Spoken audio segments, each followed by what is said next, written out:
Avant de parler de la naissance du prophète Muhammad, il est important de comprendre la situation sociale des Arabes. Après le contexte politique et religieux, il faut maintenant regarder leurs caractéristiques. Les Arabes ne se distinguaient pas particulièrement par le commerce ou l'élevage, car d'autres civilisations faisaient la même chose. Là où ils se distinguaient vraiment, c'était d'abord par la généalogie. Ils mémorisaient leur lignée avec précision. Un tel, génération après génération. Même si beaucoup n'étaient pas lettrés, leur généalogie était connue avec exactitude. Ils se distinguaient aussi par leur amour immense pour la langue arabe. Ils craignaient que leur langue se mélange à d'autres et se perde. Pour la préserver, ils s'appuyaient surtout sur la poésie. La poésie occupait une place immense dans leur société.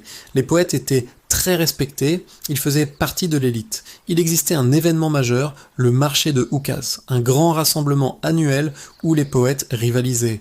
Les meilleurs remportaient un honneur unique. Leurs poèmes étaient écrits et suspendus à l'aine intérieure de la Kaaba pendant une année. On les appelait Ashab al-Mu'allaqat, les auteurs des poèmes suspendus.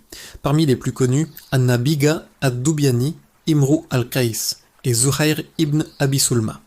An-Nabiga était reconnu et possédait une tente rouge au marché, signe de son prestige. Dans un de ses poèmes célèbres, il fait l'éloge des saints rois en disant « C'est et comme si tu étais le soleil et les autres rois des étoiles. Quand tu te lèves, aucune étoile ne reste visible. » Quant à Imru al-Qais, il est l'un des plus célèbres. Même à l'agonie, il continuait à composer des vers.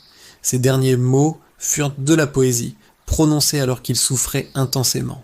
Pourquoi parlait-il encore en rime à ce moment-là?